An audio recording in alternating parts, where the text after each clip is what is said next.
Welcome to the Concordia College Football Show with Coach Terry Horan. I'm your host, Norman Bell.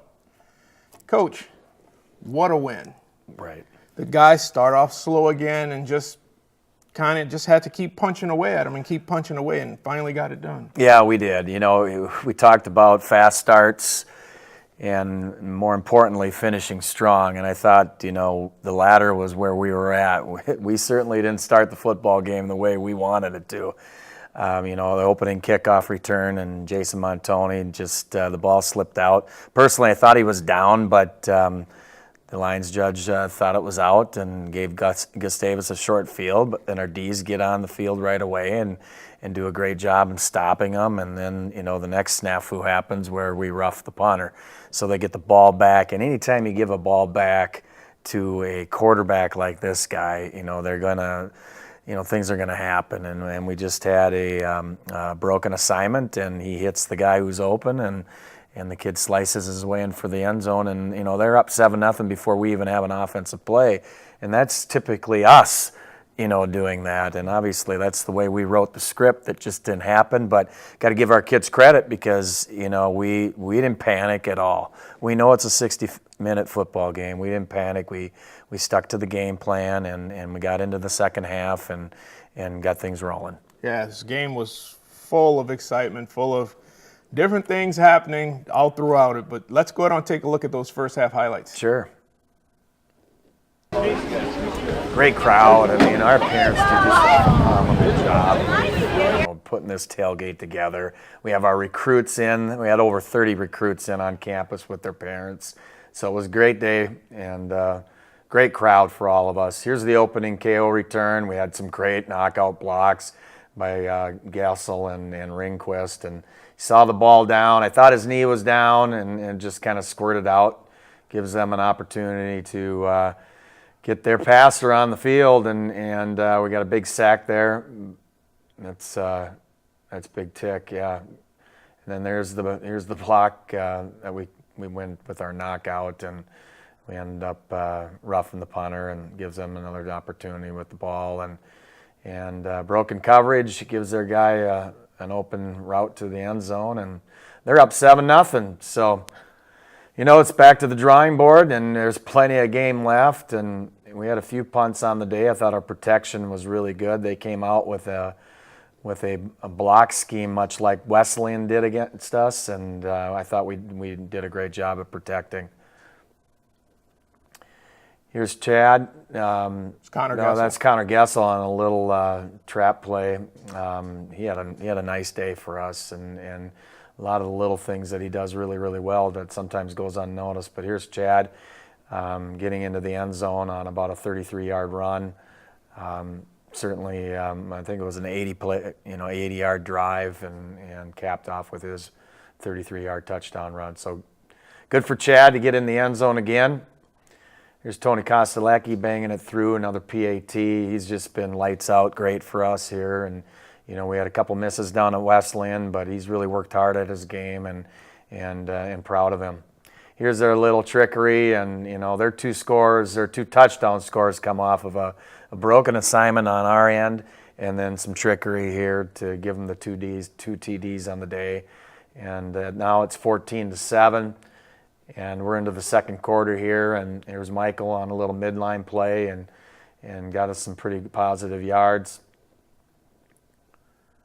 Back to our punting game. I thought our scheme, our kids recognized what they were doing, and we protected very, very well for Chris Clausen. We didn't get the best punts on the day, and I think, you know, that's something that I know he's probably disappointed in too, but the nice thing about it, you know, we had nothing blocked, and we were able to get the ball off. Mm-hmm. We only had 2 returns on the day. A lot of balls that were either short or, you know, on our PBRs. But here's Chad around the edge again. Another punt for us, and again, we're right down there, ready to make a play. Here's some great defensive pressure. Our defense had a great day, you know. And here's another offensive play, but there's Jason Montoni getting around the edge. But our defense, you know, holding this Gustavus offense to 183 yards passing their last two outings against conference foes have been 429 and 430 through the air. Here's a big field goal by Tony Kostelecky, and it's 14-10. That was right before the half. Those were big points for us. And you know what? We used our timeouts wisely. They went out of bounds to stop the clock. We had a couple shots. We decided to do it, and shoot, we came up a little bit short there. But we definitely went into we're down 14-10 for the first time all year, but we certainly went into halftime, I thought, with momentum. Yeah. The crowd was kind of on edge a little bit, not used to being in that situation, especially here at home. But what was the message to the guys at halftime? You know, offensively, I know, we just looked at what they were doing. Again, it was our fourth straight week where we've been seeing a different defensive coordinator and just making the adjustments that we felt were needed. And then we went out the second half and capitalized on that. Defensively, and I thought we had a really good first half. We had a broken assignment, they score. We have some trickery, they score. Those were their 2 touchdowns, okay? But we're defending them well. I mean, for the total game, 183 yards passing, would they have 30-some yards rushing? That's a great defensive performance. Our black shirt defense has been lights out. So congratulations to not only our players but our staff, and then going out the second half. And we'll see the highlights here, but Jake Earholtz's pick was certainly the turning point of the game, where he jumped in on that out route and goes in from about 30-some yards out, so that was huge. Okay. When we return, we'll take a look at that action-packed second half.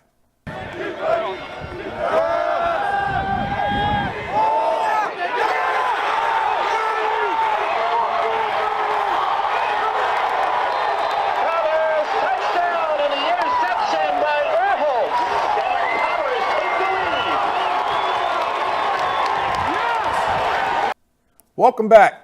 Now, Coach took the guys into the locker room, talked about some of the miscues in the first half, and just to tell them to stay calm. They're still in this thing. Yeah, our message as a group, as we were ready to go out of the locker room, is what we do every week. Nobody remembers the score at halftime. There's still 30 minutes left. Let's go out and execute. Let's do what we need to do.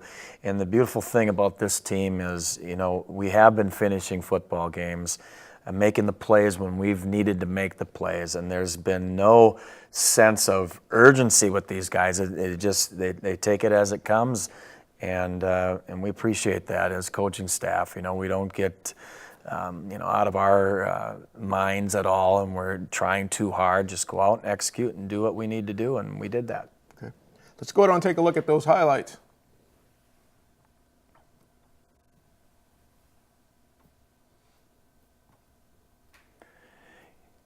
Great fan support. The homecoming, obviously, we always get great crowds, but it's always good to get onto the field and see, all those people there cheering you on. And defense comes out and putting a little bit of pressure on him. And, I know this was kind of a controversial no call, but it was the right call, and there was no targeting there by Alex Berg. And they made the right call, in my opinion. So. Another pressure situation where he short skips an out route and we get the ball back in our hands, and I believe we traded punts kind of right out of the gates, and here we are in punt formation again, and they're kind of coming out with their wide attack, much like Wesleyan did to us. Our kids recognized it, defended it very well. Our bullets are down there making the play.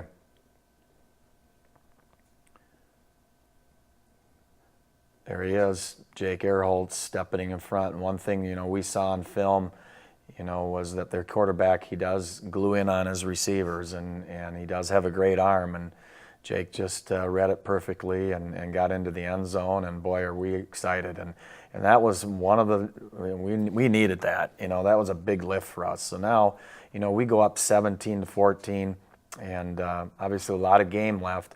That certainly put us on the upper hand.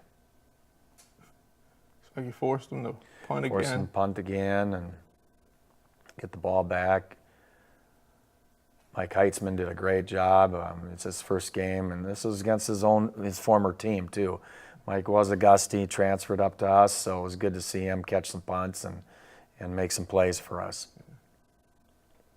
Now, if you notice, both teams have new quarterbacks in the game. Yeah, so both quarterbacks went out. Ours went out with a foot injury. We're going to find out here in the next couple of days what's the extent of that. Blake Craigness came in, and the nice thing about our backup quarterbacks, they're really athletic. Yeah. So Blake Craigness, Matt Bai, they're both playing other positions, so they're involved into the game. They're not coming in cold. And I thought Blake came in and handled himself really well. Gustavus' quarterback sounded like a hand injury. Not sure on that either, but here's a great return to the left side. We got some great blocks. After they punched the field goal in to tie it at 17, that was huge for us to get a short field. And we go down. Blake Craigness reads the midline option very well and gets some good yardage off of it. And here comes Tony Kostelecky again, banging in a big, huge field goal. That puts us up 20-17. On the ensuing kickoff, we get a great kickoff down to the 1 yard line. And, they do a little fake reverse. And it looked like Evan Defer punches the ball out. Sam Michael recovers it. We have another short field. And you can just feel the momentum, obviously, in our corner. There's Blake again, making some good yardage. He even faked the pitch out and got another first down for us. And there's Chad going into the end zone right there. I believe that touchdown ties the Concordia all-time record with Brett Bowney, another fullback that played for me a couple years back. So pretty proud of these guys that are breaking these records, that Chad and Brett, that are guys that have been under our wings here. Okay. That was a huge touchdown, so we're up, there's the PAT, so now it's 27-17 with 8:39 to go. That ensuing kickoff for us, we give up a 79-yard KO return. But is this it right here? It right there. Yep, here it comes. So they doubled our three pretty well, and then they did a little fake reverse on us, and there's Tony Kostelecky making a great effort stop, but our guys didn't stop. We didn't allow them to get into the end zone, and look what happens. We go out, we get a 3-play defensive stop, and then he misses a field goal, and he had hit a 44-yarder, just a little bit earlier in the quarter. So Blake trying to take a shot. Yeah, trying to take a shot. He had Montoni open right away, but we'll get more timing with him as the week moves on. Another big sack by Cody Fox in our defense, and who doesn't love this formation? A little victory formation, take the knee, let the clock run out. It's a homecoming victory for us, and we're pretty darn excited about that. The Cobbers finished this one off 27-17. It's back to the drawing board today. You guys go back to practice on Monday. Yep, so we're going to do a little walkthrough here this afternoon and start prepping St. Thomas, and obviously there's a lot to prep there. They're a very good football team, but we're excited for the opportunity to head down to St. Paul this week. And we haven't been on the road since the first week in September, and so we've had 3 straight home games and then a bye week in there. So I think it's time. It's time to go back on the road and continue to build that chemistry. So we're looking forward to the trip. When we return, we'll talk to junior place kicker Tony Kostelecky.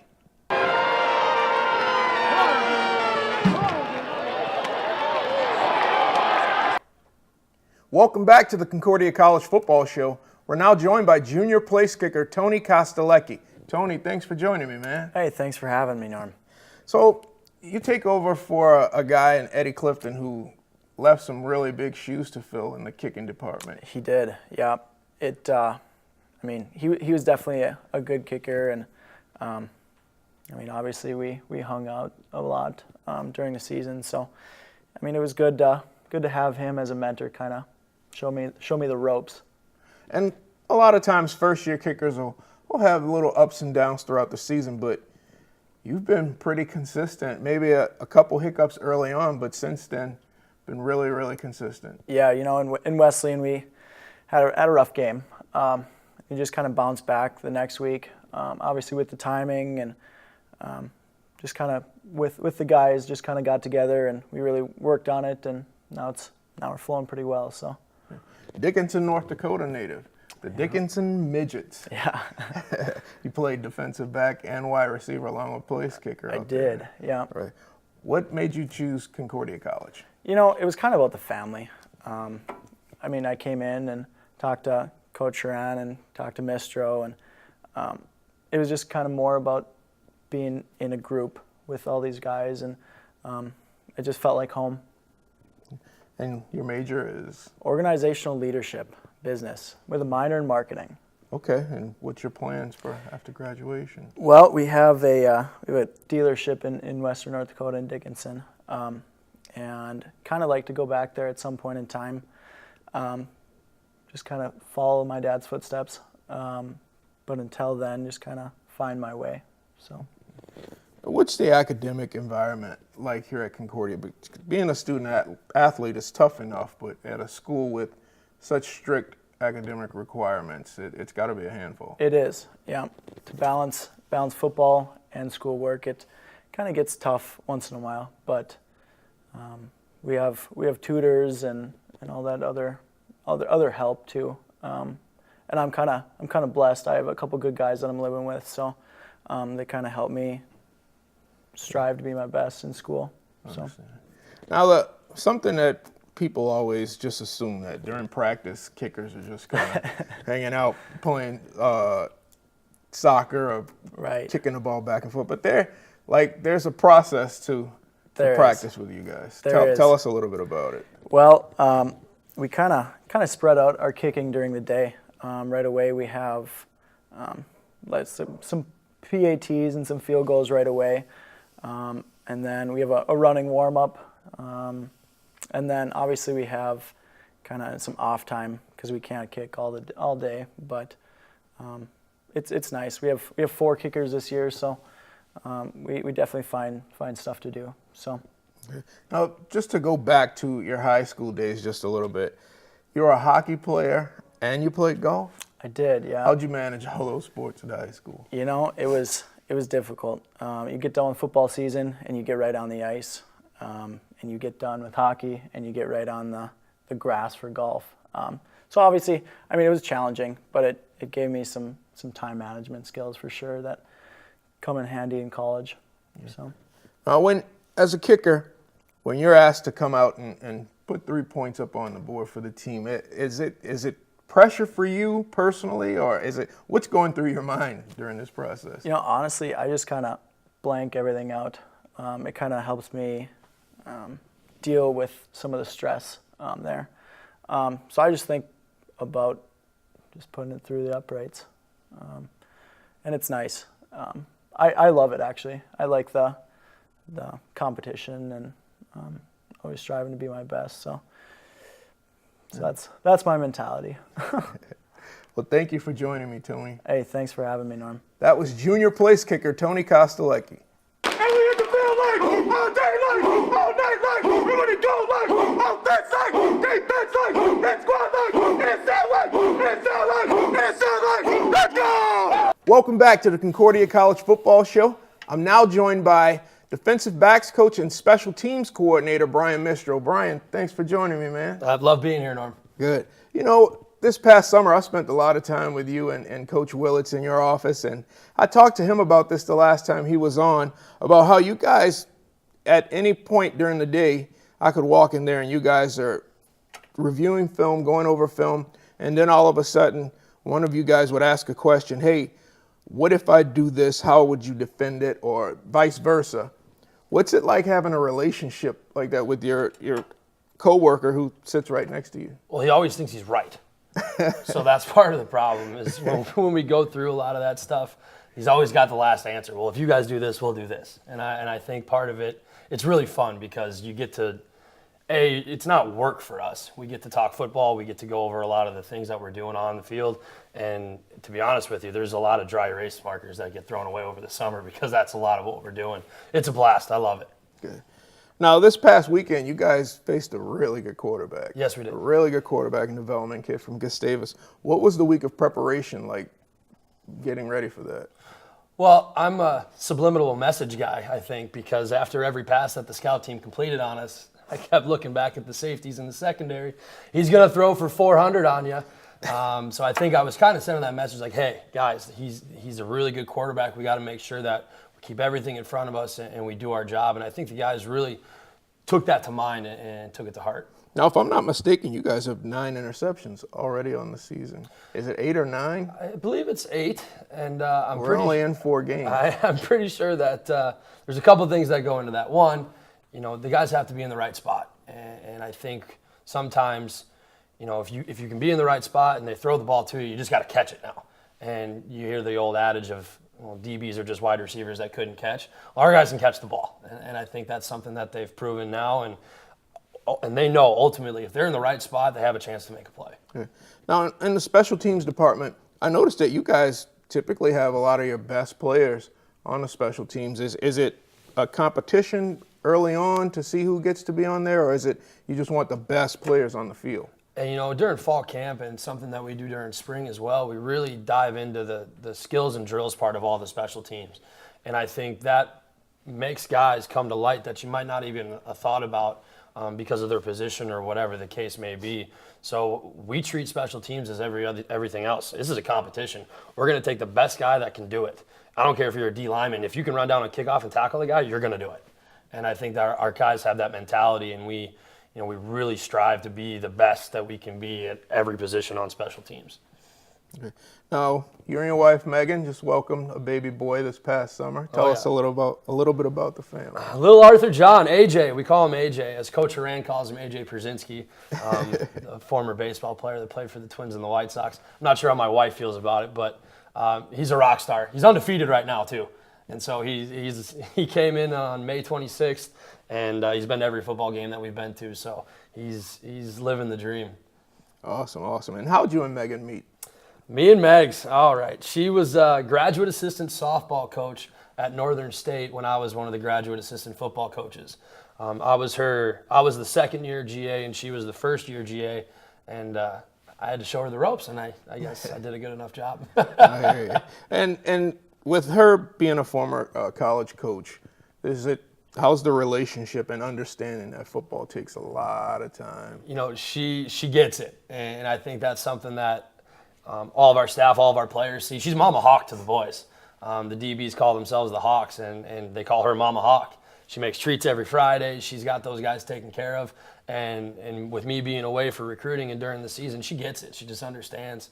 And I love her for that, and it's awesome.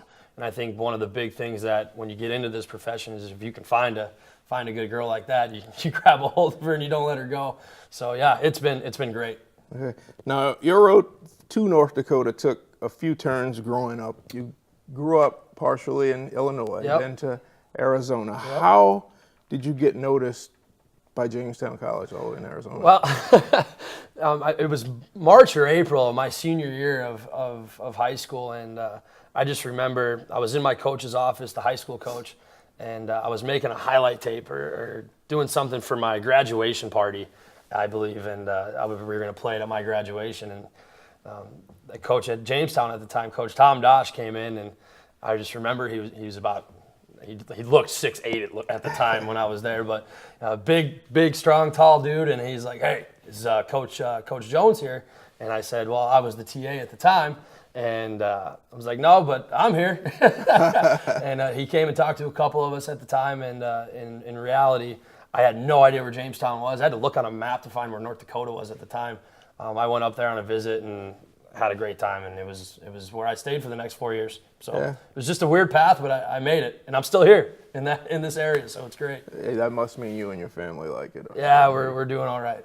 All right. St. Thomas. Yep. Talk a little bit about what you guys face from the secondary standpoint. They're a very good football team. The things that we notice on film that we're going to see is guys that are coached very well, and they run really crisp routes, and they can do some things over the top. And that's something that we talk to our guys all the time. If you're in the right position, you have a chance to make a play. They're going to be a lot of play action stuff. You can't get sucked up on the run if it's not your job. And so I think this week it's the same as we approach every week. Preparation is going to be huge. Are you watching your film? Are you paying attention to what our practice notes are? And I think if we do that, we should be in a place to be successful. Okay. Now, the pick six this past weekend, when it happened, were you calm? How'd you react to that? Okay, there's a couple of things that happened when that happened. he almost dropped it. And so part of my heart jumped, and then I went, oh. And then I went, oh, back up again. And I just wanted to make sure that he got in the end zone. And it was really awesome for Jake. I looked at Jake at the very beginning of the game, and I could tell in warm-ups he was ready to go. He had a great week of prep. He was amped up before the game. He could tell he kind of stepped up a little bit this season as a leader on our team and in the secondary. And I think he showed it.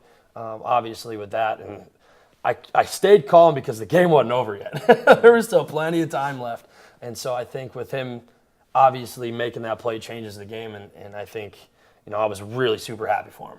Yeah. Now in your secondary, you have a nice mixture of senior and veteran leadership, right, and some really athletic young guys. What's it like, coach? What's it been like coaching those guys this year? Well, it's awesome, and I think that's something that you don't hear the word platoon a lot when it comes to secondary and things like that. You usually have guys that are going to play, and they're your guys. I feel comfortable putting 8 or 9 guys in the game, and I think that's a testament of the recruiting efforts by the whole coaching staff, bringing kids in that can understand and play early, and it also shows that we have guys that have been playing for 2 or 3 years, and they've earned it. But they also need a break. And now we have guys that can come in and relieve those guys as well. I tell the kids all the time, I'm not a big, you're going to play this set of many plays. I'm going to go off how I feel and how the guys are playing and how the week of prep went. And if I think you're in, let's go. Okay. Now, something we didn't mention, you are the co-recruiting coordinator. What's it like trying to recruit, number one, at the Division III level, number two, in Upper Minnesota? I think we attack that the same way that you attack it at any level, to be honest with you. And we're going to go after great student athletes. We're going to go after guys that we think can fit into this culture. And you find out pretty soon who those guys are going to be. Obviously, with the Division III model and not having any athletic scholarships, it doesn't matter. We're going to go after the best guys that we can. And I think part of that, me and our Coach Willits and I, when we talk about some of these recruiting efforts and how we want to go, we're not, like Coach Ferran as the head coach is not a micromanager. We're not a micromanager as recruiting coordinators either. You guys have your areas, you guys have your guys you want to talk to them. There's no certain path or way that things need to be done. Let's get them on campus, let's show them Concordia life, and let's get them here. Okay. Now, I'm going to talk offense just for a second here. All right. Did you talk to Terry Horan about now officially being the 3rd best Cobber football player in the history of the school? I haven't brought it up yet, but there's a couple jabs that I was waiting and sitting on. But now that we're on air, we might as well talk about it. But I feel as though that Coach Horan, really thought in his mind, in his deepest of hearts, that when they really dove into the triple option offense, that his title would be forever held, because he's like, all right, 3 guys are going to potentially get the ball every play. My wide receiver title is just never going to be broken. Well, Bounty broke it, and now Chad's going to break it again. So I think he'll be all right. Hey, thanks for joining me, Brian. No problem. It, man. No problem. That was assistant defensive backs coach, special teams coordinator, and co-recruiting coordinator Brian Mistro. We really took care of the run game in the beginning, so we had to make them one-dimensional. By making them one-dimensional, they had to pass the ball a lot. They're a really good passing team. They threw for 400 yards last game. I think it was over that, actually. So we knew we came into the game knowing they were going to throw the ball a lot, knew that they were going to throw it deep, and eventually our secondary really took care of the ball for us and got some picks and stopped them. Welcome back. Coach, you go on the road with a 4-0 record to St. Thomas. Talk a little bit about them. Well, they're a very good football team. They've got a lot of skilled kids on both sides of the ball, offensively, defensively, and even within their special teams. They've been pretty much flawless. I know Wisconsin Stout ended up getting them in a non-conference game, but they've got a lot of weapons. A lot of people that you got to be aware of, and their athleticism is what really stands out. They're very athletic. They run really well. They've got good size. They're physical. They do a lot within the special team game that, you got to certainly prepare for everything. So, we know where we need to be come Saturday. And we obviously need a great week of practice, and we got to pretty much play flawless football. We're going on the road. I think it comes at a good time. Like I said, it's time for us to get back on the road and continue to build the chemistry, which has been so good with this team. And what I've been so impressed with our Cobbers is the fact that we haven't panicked. We haven't panicked in some possible panic type situations. Our kids have just kept their cool. They've stayed with the game plan. They continue to keep working and giving us everything they have. And we've been finishing football games, and that's the key. And that will be, again, a key when we go down to St. Paul this weekend. We need to start fast, and we need to finish even stronger. The Cobbers hit the road this weekend to face the University of St. Thomas. That kickoff is scheduled for 1 o'clock.